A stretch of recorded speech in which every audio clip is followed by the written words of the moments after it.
한마디로 펼쳐질 주원장 한인문장 주원장입니다. 날씨가 요즘 갑자기 추워졌죠. 겨울이 온 것 같아요. 겨울. 그러니까 갑자기 추워지니까 사람들이 꼼치는 들고 이거 뭐야 바빠지죠. 겨울 준비할 게 꽤 있죠. 김장도 해야 되고 뭐 하여튼 옷도 이제 완전히 겨울 옷을 다 바꿔야 되고 할 일이 많아졌어. 그런데 그런 우리의 뒷덜미를 꽉 잡는 이 불청객놈이 있죠. 바로 감기입니다. 감기. 그리고 또 있죠. 뭐 독감도 있고 그 다음에 알레르기. 하여튼 알레르기, 비염, 뭐 코가 막히고 콧물 줄줄 재채기 정말 지겹죠. 지겨워. 이렇게 환절기가 되면 찾아오는 이 불청객 감기나 알레르기 이런 데 좋은 건강식품 또는 이 약재, 한약재 이런 게 뭐가 있을까 이런 데 대해서 관심이 아주 많습니다. 그래서 오늘은 그러한 감기, 하여튼 폐, 호흡기 질환에 좋은 건강식품이나 약재에 대해서 한번 알아보겠습니다. 그 첫 번째로 금체질, 금양 또는 금음체질, 사상으로는 태양인에 대해서 먼저 알아보겠습니다. 감기가 걸리면 뭐 흔히들 기침도 하고 또 콧물도 흘리고 머리도 아프고 뭐 몸도 춥고 막 어떤 사람은 식은땀 막 줄줄 흘리기도 하고 그 다음에 천식 있는 사람들은 이제 막 숨이 막히죠. 숨이 막히고 곧 죽을 것 같은 그런 고통. 그리고 알레르기가 있는 사람들은 비염. 그리고 대개 평소에 알레르기 비염 있는 사람들은 감기가 걸리면 꼭 비염으로 또 그게 옮겨지거든요. 그래서 비염이 심화되고 더욱 심화되면 축농증. 그리고 이게 귀로 가면은 중이염. 이렇게 아주 하여튼 감기라는 놈은 우리의 건강을 위협하는 굉장히 악독한 놈이죠. 그런데 또 재밌는 것은 감기는 사실 그렇게 큰 중병으로 그렇게 인식되지 않아요. 그냥 감기 뭐 걸리면 뭐 좀 지나면 낫는다 이런 말이 있죠. 그 감기 걸렸을 때 병원에 가서 약을 먹으면은 일주일 만에 낫고 약 안 먹으면은 7일 만에 난다 이런 말이 있죠. 그건 무슨 말이에요? 약을 먹으나 안 먹으나 그냥 뭐 낫는 데까지 시간은 거의 똑같아. 하여튼 이상한 질환이죠. 그러니까 감기가 저도 이 임상을 딱 해보면은 감기가 일단 아주 초기에 감기기가 약간 있다. 뭔가 느낌이 몸이 좀 으스스하고 좀 뭔가 코가 찡찡하달지 아니면 약간 재채기가 나오려면 말라. 이럴 때 그 시초에 감기를 잡지 않으면 되게 그 감기는 이 일정한 그 프로세스를 다 거쳐서 꼭 갑니다. 그래서 뭐 처음에는 뭐 재채기도 하고 막 기침도 하다가 그 다음에 콧물 막 흘리고 머리 아프고 이런 게 증상들이 계속하고 온몸이 굉장히 두드러 맞은다 아프고 하여튼 정신 못 차리고 뭐 입맛 뚝 떨어지고 아무것도 할 수 없는 그런 상태. 그런 상태까지 가면은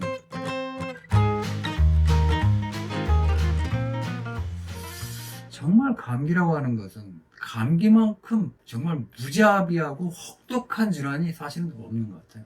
없어. 그래서 감기 한번 걸리면 야 정말 죽다 살아났다 이런 말 하는 사람들이 꽤 있거든요.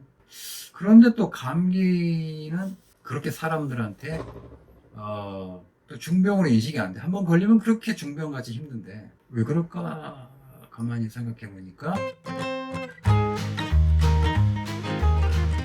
그게 한번 걸리면은 아무리 심한 뭐 증상이 와도 결국에는 뭐 일주일, 2주일 아니면 뭐 하여튼 한 달 뭐 어쨌든 낫기는 낫는다 이거죠. 시간이 뭐 빨리 나올 수도 있고 뭐 아니면 시간이 걸릴 수도 있지만 낫는다. 그리고 이건 어쨌든 일과성이다. 한번 왔다가 가는 거다. 그러니까 그게 무슨 다른 병들이 있죠. 그 뭐 예를 들면 간경화 뭐 이런 것처럼 아니면은 뭐 암, 위암 이런 것처럼 사실 증상적인 측면에서는 그런 병들보다 감기가 훨씬 더 심하게 우리를 괴롭히거든요. 그런데도 감기는 그렇게 크게 걱정하지 않고 우리가 항상 걱정하는 건 뭐 간의 큰 병 아니면 심장병, 뭐 중풍 아니면은 뭐 암 이런 거. 왜냐면 그런 것은 잘못하면 생명까지도 위협할 수 있지만 감기는 아무리 증상이 심해도 결국은 낫는다라고 하는 하나의 한 가닥 희망이 있죠. 희망이. 그래서 감기에 대해서 우리가 소홀히 하는데 어쨌든 한번 걸려보면 아 감기처럼 괴로운 게 정말 없구나 하는 걸 느낍니다. 그래서 제가 그런데 또 이게 아까 말한 대로 이게 그냥 그 감기를 얕잡아 볼 수 없는 게 되게 이제 이게 기저질환 있는 분들 아까 말한 대로 알레르기 비염이 있다 아니면 천식이 있다 아니면 폐나 이런 호흡기에 어떤 중병이 있다 아니면 어쨌든 다른 몸에 아까 암이라 할지 이런 뭐 중풍이나 아니면 중대한 병이 있는 분들이 한번 감기에 걸리면은 체력이 엄청 떨어지고 면역이 아주 저하되면서 그 병이 원래 갖고 있던 기저질환이 굉장히 심하게 되는 경우가 있습니다. 그래서 이 감기는 사실은 결코 얕잡아 볼 수 없는 질환이다. 이걸 꼭 기억해야 될 것 같습니다. 자, 그러면 이 감기에 좋은 음식들 아니면 식품, 건강식품, 약재 이런 것들에 대해서 한번 먼저 금체질에 대해서 한번 알아보겠습니다. 금체질에 이 호흡기, 폐나 호흡기 이런 데 좋은 건강식품이나 약재로서는 맨 먼저 곰보배추를 말씀드리겠습니다. 곰보배추는 모양이 곰보처럼 생겼어요, 곰보. 그래서 곰보배추라고 이름이 지어졌는데 사실은 배추하고는 아무 상관없어요. 그냥 채소일 뿐입니다. 뭐 산이나 밭이나 이런 데서 나는 채소. 그런데 이게 염증성 질환에 좋다는 것이 알려져 있어요. 그래서 특히 폐의 염증성 질환에 효과가 좋다고 알려져 있습니다. 그래서 이걸 대체로 뭐 차나 아니면 발효시켜서 음료로 음용할 수 있습니다. 되게 이제 물론 곰보배추가 나오는 시기는 되게 봄철입니다. 봄철에 나오는데 지금은 겨울이잖아요. 그러면은 그때 봄철이 올 때까지 기다릴 수는 없죠. 다행히도 되게 곰보배추 이런 것은 되게 이 상품으로 나온 게 많습니다. 되게 곰보배추 즙으로 나온 것도 있고, 그 다음에 이 가루 분말로 나온 것도 있고, 그리고 곰보배추를 이렇게 환으로 만든 거, 그리고 곰보배추 차 이렇게 차 형태로 응용할 수 있는 것 이런 식으로 여러 가지 제형이 나와 있기 때문에 곰보배추를 구하실 수 있습니다. 곰보배추는 여러 가지 뭐 인터넷이나 아니면은 하여튼 건강식품 이런 쇼핑몰 이런데 검색을 해보면 쉽게 찾을 수 있을 것입니다. 환자들이 곰보배추 즙을 먹고 좋아졌다는 분들이 상당히 자주 눈에 띄어서 제가 곰보배추를 금체질의 첫 번째 건강식품으로 선택했습니다. 그 다음에 구절초를 들 수 있어요. 구절초는 주로 부인과 질환에 많이 사용되는 약재로 알려져 있어요. 그래서 뭐 생리통이나 생리불순, 불임 이런 거. 근데 이게 항염이나 항균 작용이 있거든요. 그래서 이게 폐의 염증성 질환에도 효과가 좋다. 이런 게 알려져 있습니다. 그래서 기침이나 감기, 뭐 이런 감기 증상이 있을 때 이 구절초를 복용해 보는 것도 좋은 방법. 이 구절초는 관절 질환에도 좋다고 알려져 있고, 그래서 하여튼 무릎이 안 좋거나 발목이 안 좋거나 이런 관절이 안 좋은 분들에게도 권할 수 있고, 또 하나는 어떤 환자는 이 구절초를 이렇게 차로 마시면은 잠자는 데 도움이 된다고 합니다. 그래서 수면 장애가 있는 분들도 이 구절초를 한번 복용해 보시기 바랍니다. 이것도 차나 환 또는 가루 분말 등으로 시중에 많이 나와 있습니다. 그 다음에는 민들레차. 민들레는 한약명으로는 포공형이라고 하는데, 주로 한약재로 쓸 때는 이 전초를 다 씁니다. 그러니까 꽃도 쓰고 잎도 쓰고 뿌리도 쓰고 이런 식으로.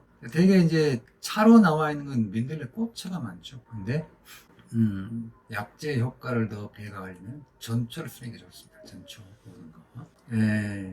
이 민들레 말하자면 이 포공형이라고 하는 약재는 한약재에서 이 염증성 질환에 아주 대표약으로 되어 있어요. 되게 지금 금은화라고 하는 약재도 있고, 그 다음에 연규라는 약자도 있고, 그런데 이 포공용, 이 세 가지는 아마 한약재에서 그 염증성 질환의 가장 대표적인 약재로 알려져 있는데, 이 포공용이 바로 민들레입니다. 민들레. 그래서 이 민들레가 염증성 질환에 아주 좋은 효과가 있으니까 이것을 가지고 복용하면은 이 기침이나 감기, 이럴 때 폐염증성 질환으로 오는 여러 가지 질환들, 뭐 기관지염이나 편도염, 인후염 이런 데도 좋은 효능을 얻을 수 있습니다. 그리고 이 민들레는 또 이 소변이 잘 안 나오는 증상이 효과가 있으니까 그 소변이 좀 시원찮은 분들은 역시 민들레 차를 복용해 보시기 바랍니다. 민들레도 역시 차, 그 다음 민들레 즙도 있고 민들레 환, 이렇게 다양한 제형으로 복용할 수 있을 것입니다. 또 이번에 소개할 것은 이 보리수 열매라는 게 있어요. 보리수 열매. 보리수 열매는 모양을 이렇게 얼핏 보면은 완전 앵두 같아요. 앵두 같은데 앵두는 이렇게 둥근데 이 보리수 열매는 이렇게 좀 약간은 타원형입니다. 타원형. 그래가지고 색깔은 뭐 빨갛게 있고, 어렸을 적에 제가 외갓집이나 아니면 큰 집 이런 시골에 가면 이게 산기슭에 이게 보리수 열매가, 보리수 나무가 있고 거기에 열매가 이렇게 열려 있는 걸 가끔 발견해가지고 그걸 따먹었던 기억이 있는데, 이 앵두 같이 이게 새콤달콤하게 이렇게 마시지는 않아요. 약간 떨떠름한 맛이 있고 그런데, 그래도 그때는 뭐 먹을 게 없을 때니까 보리수 열매가 있으면 제가 따가지고 뭐 예를 들면 그 나무에 있던 어마어마한 보리수 열매들을 제가 거의 하루 종일 따먹다시피 하는 그런 기억도 있거든요. 어렸을 적에. 그래서 저한테 기억에 상당히 남는 열매이고 약재인데, 이게 역시 폐질환에 도움이 됩니다. 폐질환에. 그리고 이게 어떤 환자들은 이 보리수 이 열매 발효식품을 먹고 변비를 많이 치료했다, 이런 분들도 있어요. 그러니까 이 폐질환이 있는 분이나 아니면 변비가 있는 분들은 이 보리수 열매를 한번 복용해 보시기 바랍니다. 보리수는 이게 발효액으로 음용하는 게 가장 좋을 것입니다. 그 다음에 비단풀이라는 게 있어요. 비단풀은 사실은 여성의 생식기 질환에 매우 특효가 있는 약재로 알려져 있어요. 그래서 생리통이나 생리불순, 하열 이런 게 있는 여성분들은 이 비단풀을 응용하면 좋을 텐데, 이 외에 이게 폐질환, 그러니까 기침이나 감기, 천식 같은 질환에 효과가 있다, 이렇게 알려져 있거든요. 그러니까 비단풀도 한번 응용해 보시기 바랍니다. 이건 주로 이 차로 나와 있어요. 이렇게 말려가지고 있는 것을 이렇게 봉투에 파는데, 그걸 이렇게 조금씩 잔에 넣어가지고 주전자 이런 데 넣어서 이렇게 우러내가지고 뜨거운 물로 우러내서 이렇게 마시면 될 것입니다. 다음으로 소개해 줄 만한 게 뭐가 있냐면 주기염. 이 주기염이라는 것은 사실은 대나무 통에다가 이렇게 소금을 넣고 이렇게 화로 불을 엄청나게 떼가지고 그걸 이렇게 태워서 이렇게 만드는 제품인데, 이게 되게 자주기염은 뭐냐면 색깔이 이렇게 자색을 띈다. 약간 발그스름한 이렇게 자색.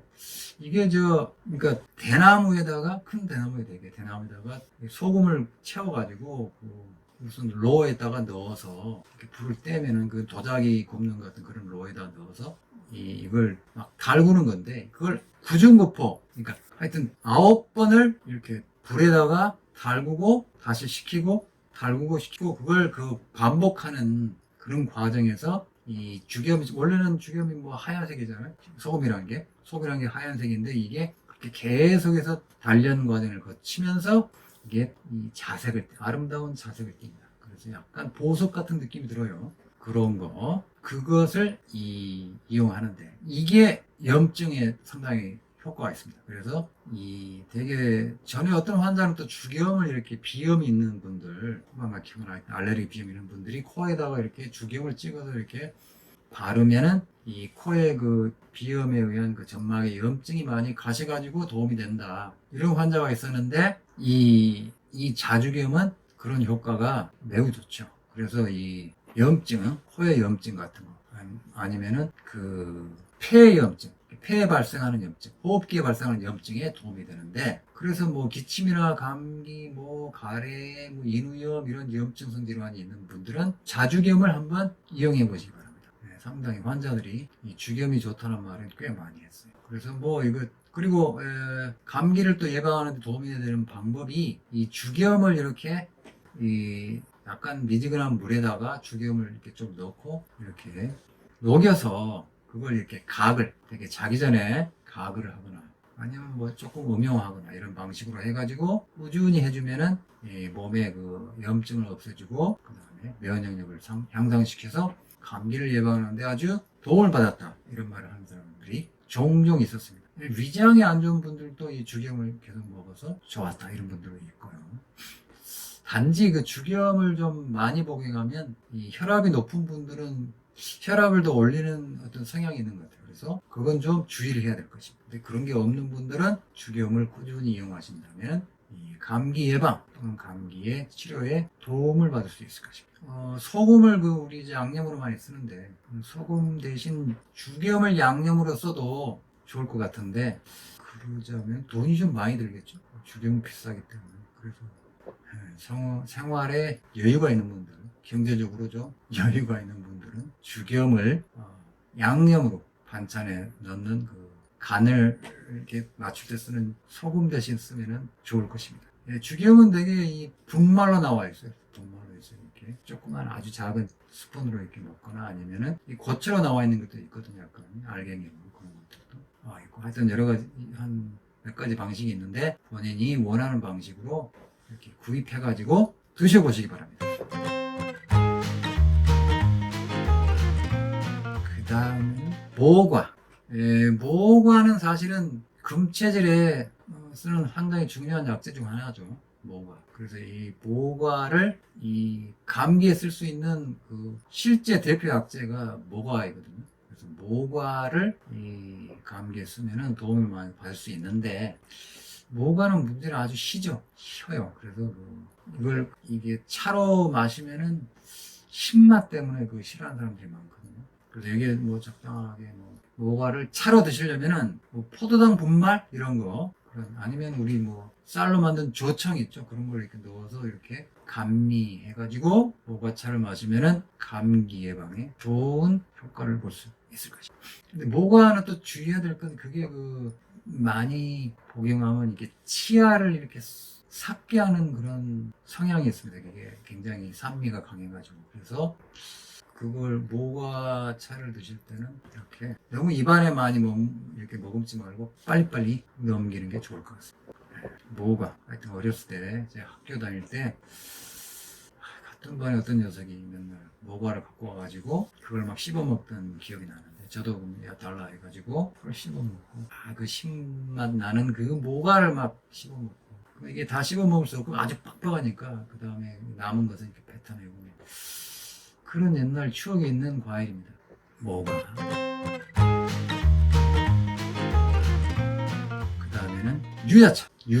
유자도 역시 금체질에 좋은 감기에 좋은 건강식품인데 요것도 이 차로 이렇게 우려내서 복용하면 좋아요. 근데 역시 유자 같은 경우는 청을 많이 만들어서 유자청으로 많이 복용하시는데 그게 쌀, 조청, 아니면 올리고당, 포도당 분말 이런 걸 이용해서 유자차를 복용하면은 맛과 그 다음에 감기 예방 효과 둘 다를 한꺼번에 잡을 수 있는 좋은 방법이 될 것입니다. 유자차 이렇게 한번 복용해 보시고 이상으로 하여튼 금체질, 금양이나 금음체질 또는 태양인에 좋은 감기 예방 건강식품들에 대해서 제가 소개해드렸는데 제가 말씀드린 것들을 갖춰가지고 감기, 지금 이 환절기, 무시무시한 감기로부터 자유로워지시길 바랍니다.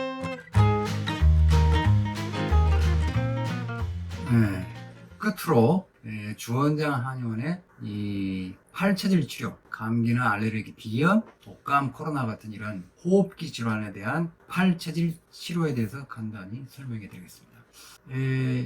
이때까지 말씀드린 이러한 호흡기 질환은 이 팔체질 치료로 상당히 잘 치료가 되는 질환들입니다. 특히 감기약이나 양약 이런 데 부작용이 많은 분들은 이 팔체질 치료가 최적인 치료라고 할 수 있죠. 예를 들어 최근에 어떤 분이 오셨는데 이분이 감기에 걸려서 뭐 그분이 이제 감기에 걸려가지고 기관지염까지 이렇게 진행해서 아주 기침이 심하고 그리고 야간에 이렇게 식은땀을 많이 흘렸다고 그래요. 식은땀. 이거 굉장히 괴로운 겁니다. 아침에 일어나면 그냥 그 베드가 그냥 흥건히 젖어 있고 뭐 그러면 어떻게 됐어요? 아침에 일어나면 기운이 하나도 없겠죠? 기운도 없고 그리고 콧물도 막히고 뭐 하여튼 증상이 아주 지긋지긋한 그런 심한 이 감기로 고생하셨는데 그러면 양약을 복용하면 낫지 않고 오히려 더 부작용으로 하여튼 몸이 더 나빠진단 말이에요. 그러니까 어떻게 할 방법이 없잖아요. 그래서 제 한의원에 오셨는데 제가 이제 보고 몸이 많이 화한 거죠. 이런 경우에는 식은땀 흘린다는 것은 그분이 금양 체질이신데 금양 체질이 그 식은땀을 많이 흘린다 그러면은 몸이 굉장히 허해졌을 때 그래서 면역력이 매우 떨어졌을 때 그때 나타나는 증상이거든요. 그래서 금양 체질을 잘 보호하는 그 체질 보약 그리고 기관지염이나 이 기침 뭐 코막힘 이런 증상들을 잘 완화시켜주는 그러한 체질약 이런 것들을 같이 잘 배합한 처방을 해드리고 그 다음에 체질침으로 이 장기 흐트러진 장기의 밸런스를 잘 잡아서 치료를 해준 결과 이제 식은땀도 나지 않고 기침도 많이 줄고 체력도 올라가고 하여튼 몸이 많이 호전되고 있습니다. 그래서 거의 이제 감기는 거의 끝을 보고 있다 이렇게 말씀하시는데 이런 식으로 이 팔체질 치료는 그렇게 고질적인 감기 오래 지속되는 감기 이런 건 상당히 치료가 어렵거든요. 뭐 기침을 뭐 심지어는 몇 달 동안 하는 분도 계세요. 그런데 그런 분들에게도 이 팔체질 치료를 하면은 이 상당히 효과적으로 치료를 잘 해서 이 감기로 피폐해진 몸을 효과적으로 회복시킬 수 있는 강력한 툴이 된다. 이런 것을 말씀드릴 수 있습니다. 이상으로 감기에 관한 금체질 특집을 마치겠습니다. 한마디로 팔체질, 금체질, 감기 예방 약재 편이었습니다. 감사합니다.